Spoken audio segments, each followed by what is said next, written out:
Hello students, good afternoon to all of you. Students, मैं आज आपको क्लास 12th जो है इकोनॉमिक्स टॉपिक हमारा है सर्कुलर फ्लो ऑफ इनकम। क्या हम लोग पढ़ेंगे? सर्कुलर फ्लो ऑफ इनकम हम लोग पढ़ने वाले हैं। तो इसमें ये टॉपिक हमारा है circular flow of income. Circular flow of income होता क्या है, इसमें हम लोग ये पढ़ेंगे। तो पढ़ते हैं हम लोग cycle of regeneration of income. Cycle of generation of income is the production process. Its distribution among the factors of production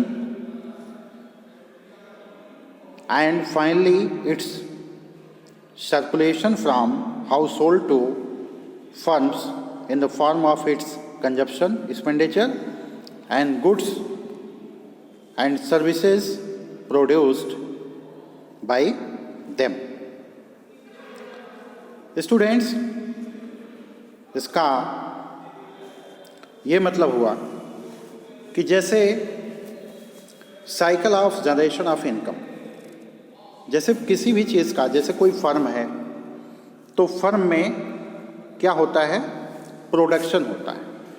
production goods का होता है फर्म में। जैसे यहाँ पे मैंने दिया है कि प्रोडक्शन होगा, और जब भी प्रोडक्शन होगा तो प्रोडक्शन होने के बाद जब हम सेल करेंगे प्रोडक्ट को तो वहाँ पे इनकम जनरेट होगी। क्या होगी? इनकम जनरेट होगी।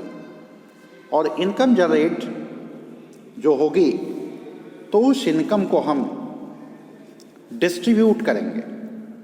डिस्ट्रीब्यूट कहाँ करेंगे? It's distribution among the factors of production. Factor of production कौन होते हैं?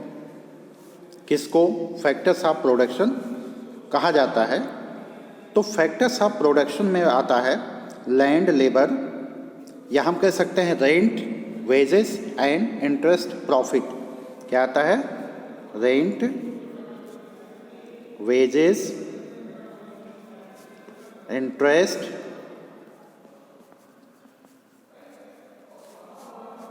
And profit. ये चार चीज़ें आती हैं। तो जैसे मान लीजिए हमने किसी भी चीज़ का प्रोडक्शन कराया। सपोज करो मैं एक फर्म हूँ और मैंने किसी चीज़ का क्या कराया? प्रोडक्शन कराया। क्या कराया स्टूडेंट? प्रोडक्शन। तो जब हम किसी चीज़ का प्रोडक्शन कराएंगे तो प्रोडक्शन कराने के बाद किस चीज़ का कराएंगे? गुड्स का। ये गुड्स का हमने प्रोडक्शन करा दिया। अब गुड्स के प्रोडक्शन कराने के बाद गुड्स को हम सेल करेंगे। सेल करने के बाद हमें क्या मिलेगा? इनकम मिलेगा। क्या मिलेगा? इनकम। अब उस इनकम को हम डिस्ट्रीब्यूट करेंगे। किस में डिस्ट्रीब्यूट करेंगे? किस फॉर्म में? जैसे कोई लेबर है तो उसको हम उसका वेजेस देंगे, तो वेजेज हो गया, रेंट हो गया, कोई चीज़ हमने लिया है किराए पर, प्रॉफिट हो गया। ठीक है?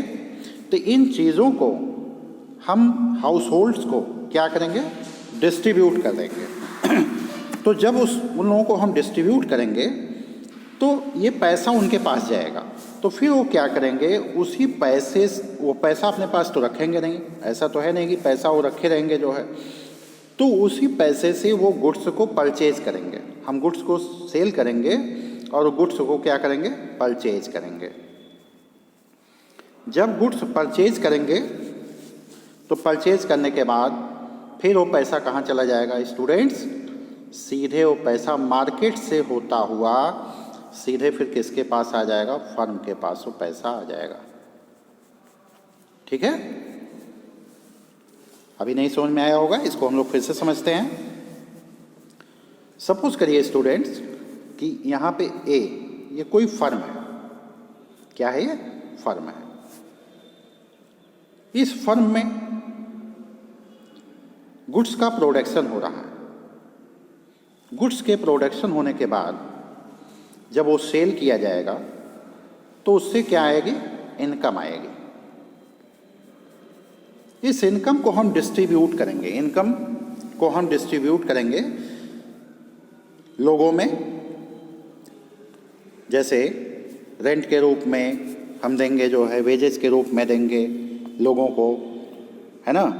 प्रॉफिट है, जैसे कोई शेयर लिया है तो शेयर वाले को हम प्रॉफिट देंगे। जो है हमने कहीं से पैसा लिया है या बैंक से लोन लिया है उसे इंटरेस्ट देंगे, या किसी इंडिविजुअल से लिया हुआ है उसे इंटरेस्ट देंगे। तो इन लोगों को भी इनकम मिलेगी। अब ये इनकम जो है इंडिविजुअल को जब मिलेगी तो ये लोग इसी इनकम का यूज़ करके, इसी मनी का यूज़ करके क्या करेंगे? परचेज करेंगे। किस चीज़ को परचेज करेंगे? गुड्स को परचेज करेंगे। और जब एक गुड्स को परचेज करेंगे तो फाइनली वो पैसा जिस फर्म का गुड है उसी फर्म में चला जाएगा। तो यही होता है students circular flow of income. इसी को बोलते हैं सर्कुलर फ्लो ऑफ इनकम। बात आई समझ में? यहाँ पे देखिए, यहाँ पे मैंने लिखा भी हुआ है कि जैसे सबसे पहले प्रोडक्शन की प्रोसेस होती है। प्रोडक्शन की प्रोसेस होने के बाद इनकम आती है। इनकम को हम क्या करते हैं? फिर क्या नाम है कि दे देते हैं। किसको देते हैं? जैसे मान लीजिए जो उसमें जो उसमें काम कर रहे हैं, जहाँ से हमने मतलब हमको रेंट के रूप में उसे देना है, उस इनकम को रेंट के रूप में देना है, प्रॉफिट के रूप में देना है। तो इस तरह से उसे हम डिवाइड करते हैं। ठीक है, तो डिवाइड करने के बाद जब वो इनकम लोगों के पास पहुंच जाती है, जैसे सपोज करो आप एम्प्लाई हो तो आपके पास इनकम गई, तो एम्प्लाई क्या करेगा? गुड्स और सर्विसेज को, जो गुड्स है उसको परचेज करेगा। तो परचेज करने के बाद फिर जो इनकम है वो सारी इनकम कहाँ पहुँच जाएगी? फर्म के पास पहुँच जाएगी। तो इसी को बोलते हैं सर्कुलर फ्लो ऑफ इनकम। फिर से मैं एक सर्किल के द्वारा समझाता हूँ आपको। ये देखिए, ये आपका सर्किल है। सर्किल में सपोज करो यहाँ पे प्रोडक्शन हो रहा है। प्रोडक्शन हो रहा है, ये प्रोडक्शन हो रहा है। और यहाँ पे प्रोडक्शन होने के बाद ये हाउस होल्ड सेक्टर में जाएगा। हाउस होल्ड सेक्टर, फिर हाउस होल्ड सेक्टर में जब ये जाएगा तो इनके पास इनकम जनरेट होगी। पहले तो इनकम गुड्स जो है, जैसे मान लीजिए इन्होंने गुड्स का प्रोडक्शन किया, तो गुड्स का जो प्रोडक्शन हुआ उसको सेल किया। सेल होने के बाद जो यहाँ पे इनकम जनरेट हुई, इनकम जो जनरेट हुई वो इनकम डिस्ट्रीब्यूट हो गई। ठीक है, इनकम डिस्ट्रीब्यूट होने के बाद इन लोगों के पास में आ गई। अब ये लोग फिर क्या करेंगे? इनकम देखिए ऐसे चल रही है, इस तरह से चल रही है। इनकम की जो सर्किल है ये ऐसे चल रही है, और ऐसे फिर प्रोडक्शन यानी फर्म के पास, ये जो फर्म है फर्म के पास ये पहुंच जा रही है। तो फिर चूँकि लोगों के पास ये प्रॉफिट के रूप में, रेंट के रूप में जो चला गया है, प्रॉफिट के रूप में गया, रेंट के रूप में गया, वेजेस के रूप में गया जो है ना। तो अब जिसके पास ये पहुंचा तो वो क्या करेगा? परचेज करेगा। जब हम गुड्स को फिर परचेज करेंगे, इसी गुड्स को जब हम परचेज करेंगे तो फिर ये कैपिटल जो है ये फ्लो ऑफ इनकम कहाँ चली जाएगी? फर्म के पास, इसी फर्म के पास चली जाएगी। तो इसी को बोलते हैं circular flow of income. Student, मैं समझता हूँ ये आपको समझ में आ गया होगा। अब इसके बाद जो है आगे जो दे रहा है faces of circular flow of income. इसके फेसेस कितने हैं? तो 3 फेसेज इसके होते हैं। कितने फेसेज होते हैं? देखिए, अगला जो टॉपिक हमारा है ये है faces of circular flow of income. तो इसके 3 फेसेज होते हैं। एक होता है जनरेशन फेज। क्या होता है? Generation phase. दूसरा होता है डिस्ट्रीब्यूशन फेज। तीसरा क्या होता है? Distribution phase. और इसके बाद होता है डिपोजिशन फेज। स्टूडेंट इसे हम एक्सपेंडिचर फेज भी कह सकते हैं। क्या कह सकते हैं? एक्सपेंडिचर फेज भी इसको हम कह सकते हैं। अब आइए पहले हम जनरेशन फेज के बारे में पढ़ते हैं। In this phase firm produce goods and services. इस फेज में क्या करता है फर्म? गुड्स और सर्विसेज का प्रोडक्शन करता है। फर्म क्या करेगा? गुड्स और सर्विसेज का प्रोडक्शन करेगा। ठीक। अब गुड्स और सर्विसेज के प्रोडक्शन करने के बाद जो दूसरा आता है डिस्ट्रीब्यूशन फेज। तो डिस्ट्रीब्यूशन फेज में क्या होता है कि in distribution phase flow of factor income, rent, wage, interest and profit, ये सभी चीज़ मिलता है। यानी कि रेंट के रूप में मिलता है। जैसे मान लीजिए फर्म ने कोई चीज़ रेंट पे लिया हुआ है तो उसे रेंट प्रोवाइड करना पड़ेगा।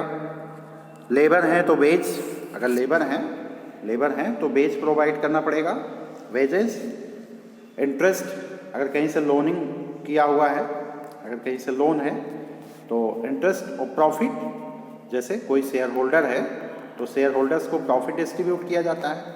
तो ये सब जो इनकम पहले तो इनकम कहाँ जनरेट हुई? फर्स्ट फेज में फर्म के पास। अब जब वो डिस्ट्रीब्यूट करेगा तो डिस्ट्रीब्यूट करने के बाद इतने लोगों के पास ये इनकम जो हो वो चली जाएगी। तो ये लोग भी क्या करेंगे? अब थर्ड फेज जो आता है ये है distribution phase. Income received by factor production. Factor production जब इनकम रिसीव कर लेगा, spend on goods and services produce by firm. जो फर्म के द्वारा गुड्स और सर्विसेज है उसको वो खरीदेगा। तो जो ये खरीदेगा, क्यों खरीदेगा? तो जो इनकम होगी वो सीधे कहाँ चली जाएगी? यहाँ पे चली जाएगी। पहले इनकम इधर से यहाँ होती हुई आई, पहले इनकम यहाँ पे आई, फिर यहाँ पे आई, और फिर इनकम यहाँ पे देखिए चली जा रही है, इस तरह से चली जा रही है। तो देखिए यहाँ भी एक सर्किल बन गई। इनकम यहाँ से जनरेट हुई। एक मिनट, मैं फिर से आपको क्लियर कर रहा हूँ। इनकम यहाँ से जनरेट हो रही है, इस तरह सेकंड फेज में आई, थर्ड फेज में आई, फिर इनकम इधर से ऐसे होते हुए कहाँ चली गई? प्रोडक्ट। अब ये देखिए एक सर्किल यहाँ पे बन गया। स्टूडेंट्स, अब मैं समझता हूँ कि आपको ये मेरा वीडियो जो है समझ में आया होगा, और मैं फिर नेक्स्ट जो है आपको अगले वीडियो में बताऊंगा। धन्यवाद, वेरी वेरी थैंक यू।